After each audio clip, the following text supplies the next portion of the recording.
Olá galera, tudo bem? Dando continuidade então aos nossos vídeos aqui sobre Primeira República, né? Falamos sobre a República da Espada, sobre a primeira parte da República Oligárquica. Vamos tentar finalizar agora nesse vídeo a República Oligárquica. Bem, o primeiro presidente desse nosso segundo vídeo foi o Afonso Pena, que governou entre 1906 e 1909, beleza? Deveria ir até 1910, mas houve uma situação aí, eu vou explicar a vocês daqui a pouquinho. O lema do Afonso Pena era o seguinte: governar é povoar, ou seja, o governo do Afonso Pena incentivou a vinda de imigrantes, por exemplo, japoneses, para o Brasil. Existiam vários vazios demográficos e precisavam ser preenchidos, segundo o Afonso Pena, beleza? Uma outra situação é que o Afonso Pena ele deu uma atenção especial ao exército. Nós estamos no período aí da paz armada, né? Naquele contexto antecessor, né? Anterior à Primeira Guerra Mundial. Então nós tivemos o Brasil dando uma atenção especial ao exército e participando de algumas conferências. A mais importante, a Conferência de Paz de Haia, beleza? Onde Rui Barbosa representou o Brasil, representou de uma forma muito importante, muito interessante, tanto que ele voltou com o apelidinho como Águia de Haia, beleza? O Rui Barbosa, ele inclusive aproveitou essa fama para disputar a eleição daquele período. Bem, uma outra situação que nós temos que lembrar do Afonso Pena foi um rompimento na política do café com leite. O Afonso Pena ele rompeu com o PRP, com o Partido Republicano Paulista. Ele deveria indicar um paulista à sucessão presidencial e não o fez, beleza? Ele, com esse rompimento, criou uma situação interessante, né? A possibilidade do fim da política do café com leite, mas nós vamos ver daqui a pouquinho que isso não aconteceu efetivamente. Mas São Paulo não se rendeu, beleza? Se uniu ao Rio de Janeiro e lançaram a candidatura do Hermes da Fonseca, beleza? Do militar Hermes da Fonseca, que acabou disputando aquela eleição com o Rui Barbosa, que eu citei há pouco, né? O Rui Barbosa ele fez a chamada campanha civilista, defendendo que um civil deveria governar o Brasil, mas não foi o suficiente. O Hermes da Fonseca venceu, beleza? E o que favoreceu, o que facilitou, né, esse processo de vitória do Hermes da Fonseca nessa disputa com o Rui Barbosa foi que o Afonso Pena, lembra que eu falei que ele foi só até 1909, né? Ele faleceu.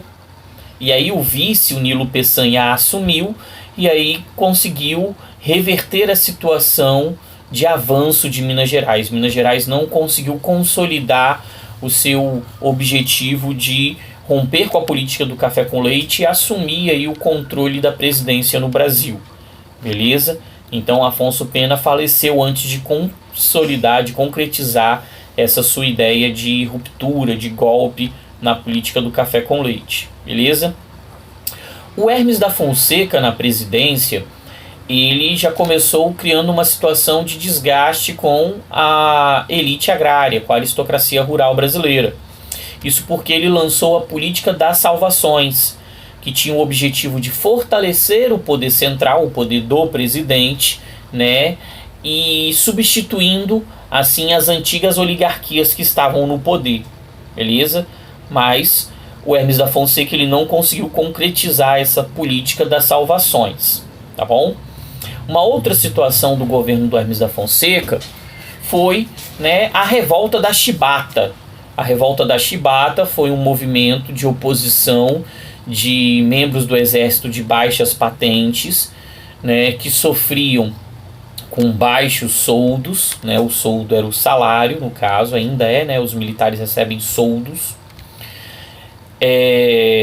baixos soldos, então, humilhações, violências, eles sofriam muito, inclusive chibatadas, por isso revolta da Chibata. Lembrando que a chibata era um instrumento que era utilizado para punir escravos durante o período que o Brasil, né, experimentou essa forma de exploração do trabalho, tá bom? Então, durante a escravidão, a chibata era utilizada para punir os negros, e aí os negros que faziam parte né, do quadro militar brasileiro também sofriam essas punições, essas humilhações, o que provocou o movimento.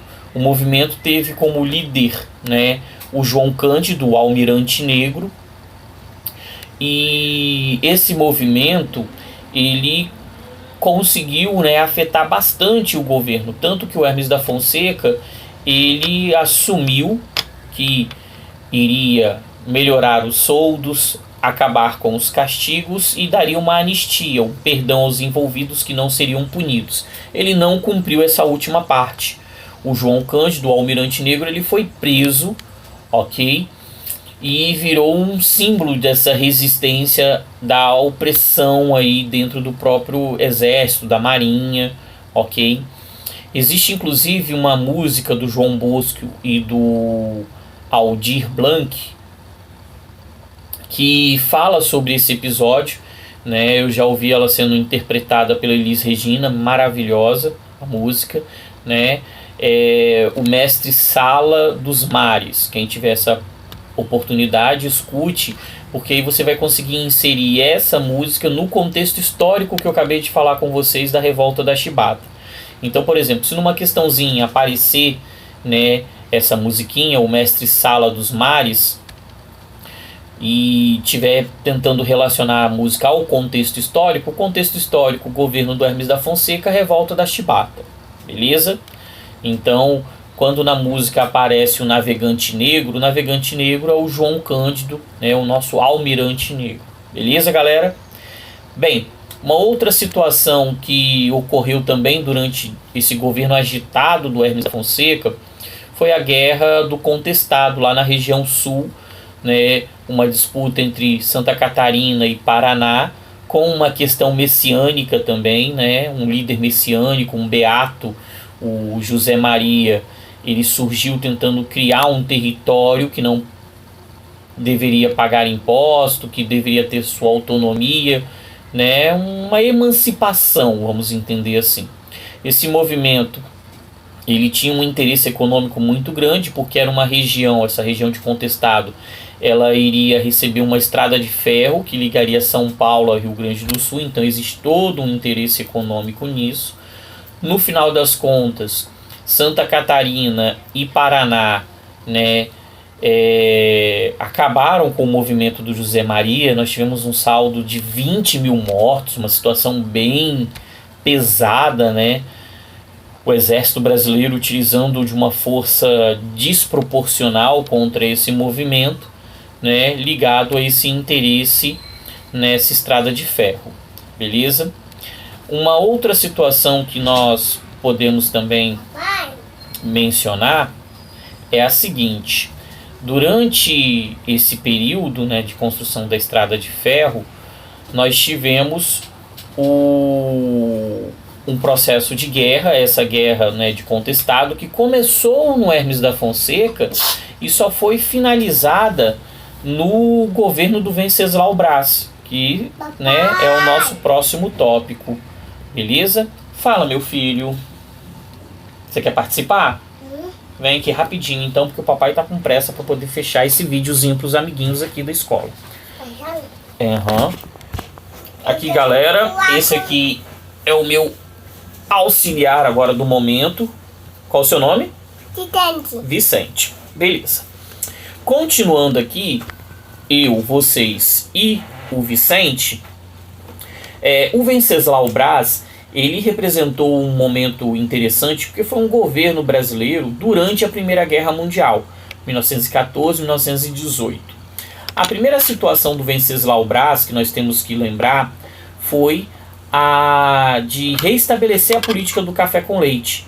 Ele fez um pacto chamado de Pacto do Ouro Fino, onde São Paulo e Minas Gerais restabeleceram um acordo, né, de reciprocidade, de troca, de manutenção do poder, beleza? E uma outra situação importante do Venceslau Braz, que foi o período do Brasil na Primeira Guerra Mundial. O Brasil teve uma participação tímida na Primeira Guerra Mundial, beleza? Uma participação ligada principalmente aos interesses econômicos, já que o Brasil exportou muito café para a Europa e queria garantir o recebimento desses produtos. Beleza? Fica aqui na câmera, filho. Isso. Esses produtos, tá bom? Nós tivemos, inclusive, no Brasil um surto industrial durante esse período da Primeira Guerra Mundial. Nós importávamos produtos da Europa, a Europa estava em guerra, e aí durante esse período nós tivemos então, né,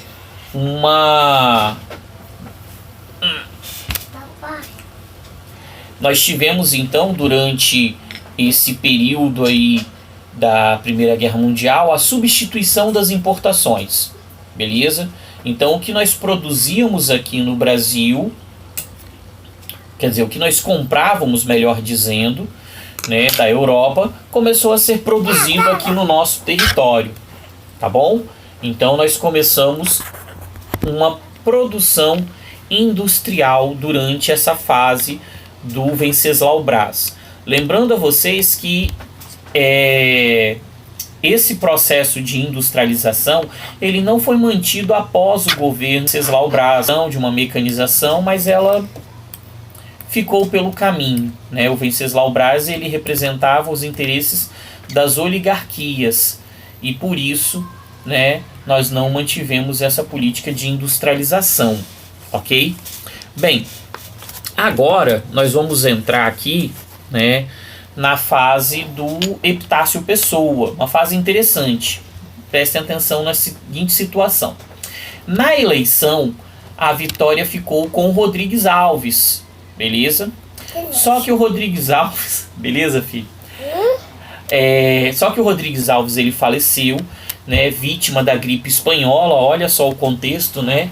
Nós estamos aqui numa situação similar, né, da que o Brasil experimentou aí no pós-Primeira Guerra Mundial. Fala, meu filho. Papai já vai brincar. Pode ir indo, que o papai já tá indo também. Vai lá separando os carrinhos que eu já vou. Bem, voltando aqui, então nós tivemos uma situação bem interessante nesse fator, beleza? Então, o Rodrigues Alves faleceu, evitar um conflito entre a política do café com leite, entre São Paulo e Minas Gerais, e que estava representando o Brasil na Paz de Versalhes, criando ali o segundo Tratado de Versalhes, ok? Então, nós tivemos um episódio interessante de um presidente eleito à distância. O Epitácio Pessoa não estava no Brasil quando ele foi escolhido como candidato, beleza? Ele não esteve no Brasil durante a eleição e já voltou para o Brasil lá da França, presidente, beleza? Num governo bem complicado, tá? O governo do Epitácio Pessoa foi um governo assim de muitas do Partido Comunista durante o seu governo, tá? Nós tivemos um movimento tenentista, um movimento dos 18 do Forte, beleza? Onde 16 militares estabeleceram os interesses desse movimento tenentista, que era o fim das oligarquias, da corrupção, riquezas naturais e a industrialização do Brasil, beleza? Então esse movimento tenentista, ele foi representado por esse movimento dos 18 do Forte, beleza? Onde, né, desses 18 envolvidos, 16 faleceram. Nesse contexto aí, a Semana de 22, a Semana de Arte Moderna, tá? Trazendo novas tendências, criando uma cultura genuinamente brasileira. Nós importávamos cultura, principalmente europeia, agora, né, nós estamos tentando produzir a nossa própria cultura, representada pelo movimento antropofágico, né? A ideia de se alimentar de todas as raízes culturais do Brasil, dos indígenas, dos negros, dos imigrantes, dos portugueses, de todos, beleza? O governo do Epitácio Pessoa, que foi esse governo então, Arthur Bernardes. O Bernardes, ele teve que enfrentar a questão da coluna Prestes, tá? O gatilho foi o movimento dos 18 do Forte, aí nós tivemos a coluna Prestes marchando da região sul até o nordeste, beleza, pelo interior do Brasil, enfrentando fazendeiros, enfrentando o governo e não sendo derrotado, tá? Esse movimento ele só foi dissipado já no governo posterior do Washington Luiz. O governo do Arthur Bernardes foi um governo bem complicado. Ele já teve um problema para assumir o cargo, porque surgiram, né, rumores que ficaram, né, jornais começaram a publicar cartas teoricamente produzidas pelo Arthur Bernardes, fazendo duras críticas ao Hermes da Fonseca para criar uma situação de desequilíbrio entre governo e exército. O Arthur Bernardes conseguiu resolver essa situação. Mas, na questão das revoltas, o Arthur Bernardes ele utilizou de violência excessiva, tá? Aconteceram várias revoltas no ano de 23 e de 24, tá? E isso levou o Arthur Bernardes a tomar uma atitude complicada. Ele bombardeou a cidade de São Paulo, conseguiu estabelecer estado de sítio, né, governou sozinho por conta dessa crise interna que o país sofria durante o seu governo. Só para a gente, né, ter uma relação aí com a história geral, né? O Brasil deixou a Liga das Nações, que foi sendo enfraquecida, né, logo após a Primeira Guerra Mundial. O presidente que assumiu após o Arthur Bernardes, o Washington Luiz, ele enfrentou algo bem complicado, né? Primeira coisa que ele fez foi tentar apaziguar a situação do Brasil. Ele libertou presos políticos e ele acabou com esse estado de sítio, beleza? A coluna Prestes, como eu falei, durante esse governo, e o Luiz Carlos Prestes, a principal liderança desse movimento, acabou se exilando na Bahia, olha só, na Bolívia, beleza? Na Bolívia, tá bom? E também durante o governo do Washington Luiz, nós tivemos ainda uma reforma financeira que foi conduzida pelo ministro da Fazenda, que era o Getúlio Vargas. Olha que situação, né? Daqui a pouquinho nós vamos falar de Revolução de 30 e nós temos essa situação. O Getúlio Vargas fazia parte do governo do Washington Luiz e depois, né, acabou retirando, depondo o Washington Luiz. Mas isso nós vamos falar depois. O Washington Luiz ele também acreditava na questão de que o Brasil precisava povoar o seu território. Ele também aproveitou o lema do Afonso Pena: governar é povoar.